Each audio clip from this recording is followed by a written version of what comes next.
এক ব্যক্তি কমেন্ট করেছেন, গুরুজি অর্শ রোগে ভুগছি, কোনো ঔষধ বা তাবিজ বলেন। আজকের ভিডিওতে আমি আপনাদেরকে অর্শ রোগের দুটি ঔষধি বলে দেবো, যেটি আপনি খেলে আপনার অর্শ রোগ চিরতরে সেরে যাবে। তো নমস্কার, আমি ইন্দ্রজিৎ মল্লিক এবং আপনারা দেখছেন তন্ত্র মন্ত্র ও আয়ুর্বেদ সম্পর্কিত চ্যানেল জয় মা কালী। এমনই সব ভিডিও পেতে আমাদের চ্যানেলটিকে সাবস্ক্রাইব করুন, পাশে থাকা বেল আইকনে ক্লিক করুন। তো চলুন শুরু করা যাক।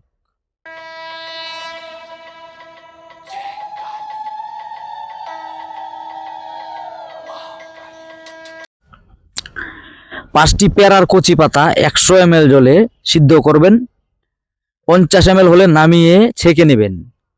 ওই জলটা আপনি চায়ের মতো খাবেন, সকালে একবার, রাত্রিবেলা একবার।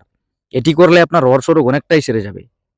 দ্বিতীয় যে ওষুধটি বলে দিচ্ছি আমি, সেটি আপনি যে কোনো দশকর্মা বা কবিরাজি জিনিসপত্র যেই দোকানে বিক্রি হয় সেই দোকানে পেয়ে যাবেন। 100 গ্রাম ইন্দ্রজব কিনে আনবেন, 100 গ্রাম শুকনো আদা, সুট যেটাকে বলা হয়, কিনে নিয়ে আসবেন, 100 গ্রাম তাল মিশ্রি নিয়ে আসবেন। এবার আপনি ওই তাল মিশ্রি গুঁড়ো করার দরকার নেই, সেটা জলে দিলে এমনিতেই গুঁড়ো গলে যাবে। ইন্দ্রজব এবং ওই সুট গুঁড়ো করে নিবেন। এবার গুঁড়ো করে আপনি 1 লিটার জলে ভিজিয়ে রাখবেন 1 ঘন্টার মতো।